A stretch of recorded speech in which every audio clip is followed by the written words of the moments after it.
जय श्री कृष्णा। राधे राधे। वामन परिवर्तनी एकादशी, भाद्रपद शुक्ल पक्ष की एकादशी। धर्मराज युधिष्ठिर बोले कि हे भगवान, भादो की शुक्ल पक्ष की एकादशी का नाम तथा उसकी विधि क्या है? उस एकादशी के व्रत को करने से कौन सा फल मिलता है तथा उसका उद्देश्य कौन सा है, सो सब कहिए।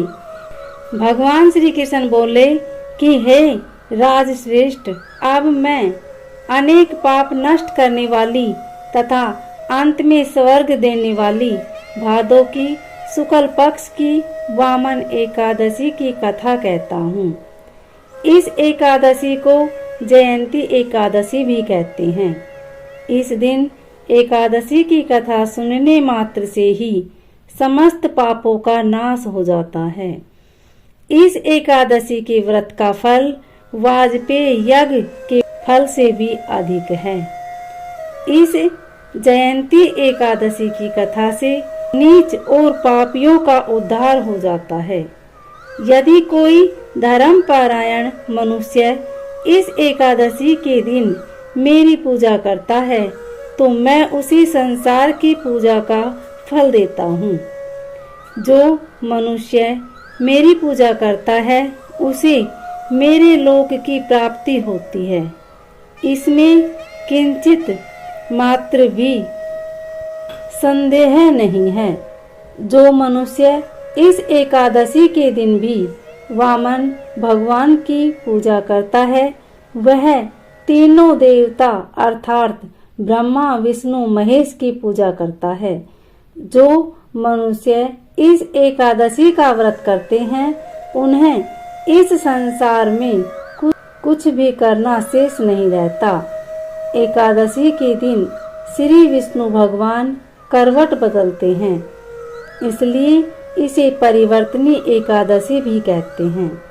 इस पर श्री युधिष्ठिर बोले कि हे भगवान, आपके वचनों को सुनकर मुझे महान संदेह हो रहा है कि आप किस प्रकार सोते तथा करवट बदलते हैं। आपने बलि को क्यों बांधा और वामन रूप धारण करके क्या लीलाएं की? चातुर्मास्य व्रत की विधि क्या है तथा आपके शयन करने पर मनुष्य का क्या कर्तव्य है, सो सब विस्तार पूर्वक कहिए। श्री कृष्ण भगवान बोले कि हे राजन, अब आप पापों को नाश करने वाली कथा का श्रवण करें। त्रेता युग में एक बलि नाम का दानव था। वह अत्यंत भक्त, दानी, सत्यवादी तथा ब्राह्मणों की सेवा किया करता था। वह अपनी भक्ति के प्रभाव से स्वर्ग में इंद्र के स्थान पर राज्य करने लगा। इस इंद्र तथा अन्य देवता इस बात को सहन न कर सके और भगवान से प्रार्थना करने लगे। अंत में भगवान ने वामन रूप धारण किया और अत्यंत तेजस्वी ब्राह्मण बालक के रूप में राजा बलि को जीता। इस पर युधिष्ठिर बोले कि हे जनार्दन, आपने वामन रूप धारण करके बलि को किस प्रकार जीता, सो सब विस्तार से समझाइए।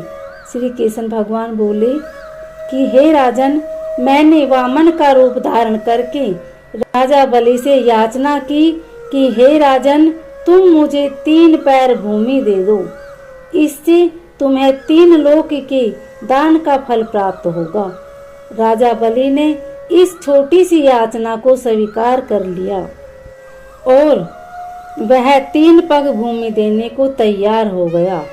तब मैंने अपने आकार को बढ़ाया और भूलोक में पैर, भवलोक में जंघा, स्वर्गलोक में कमर और महलोक में पेट, जनलोक में हृदय, तपलोक में कंठ और सत्यलोक में मुख रखकर मैंने अपने सिर को ऊंचा उठा लिया।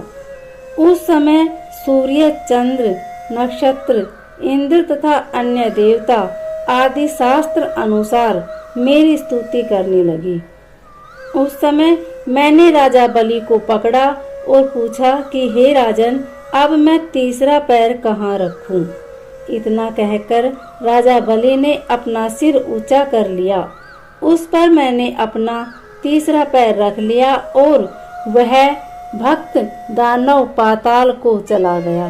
जब मैंने उसे अत्यंत विनीत पाया तो मैंने उससे कहा कि हे बलि, मैं सदैव तुम्हारे पास ही रहूंगा।